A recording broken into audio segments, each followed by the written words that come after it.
Excusez-moi, je rassemble un peu mes idées. Donc je disais, à l'époque, j'ai découvert des choses incroyables sur notre système immunitaire.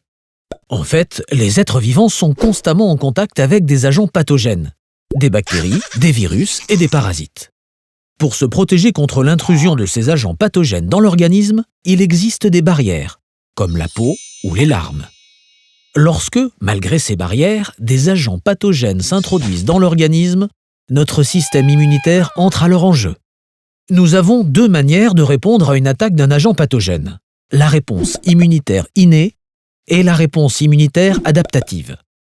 La réponse immunitaire innée est la première ligne de défense de l'organisme face à un agent pathogène.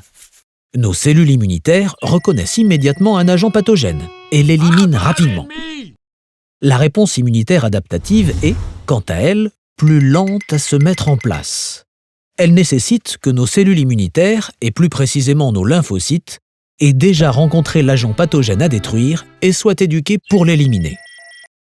Ce sont des cellules présentatrices de l'antigène, CPA, qui sont chargées d'éduquer nos lymphocytes.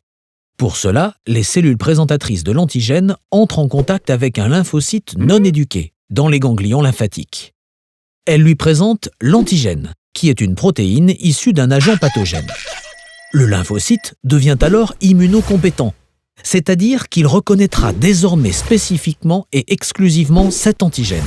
C'est la sélection clonale. En cas de nouveau contact entre ce lymphocyte et cet antigène, les lymphocytes vont s'activer et se multiplier. C'est l'amplification clonale. Une fois activé, le lymphocyte produit des médiateurs chimiques qui favorisent la prolifération et l'activation d'autres lymphocytes, appelés lymphocytes TCD8+. Les lymphocytes TCD8+, vont se fixer sur la cellule infectée et reconnaître l'antigène présent à sa surface. Ils vont alors libérer des cytotoxines qui vont créer des lésions dans la membrane de la cellule infectée et ainsi la détruire.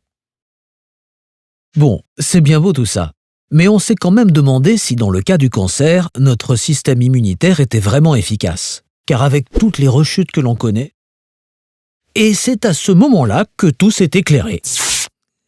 Ah bah non,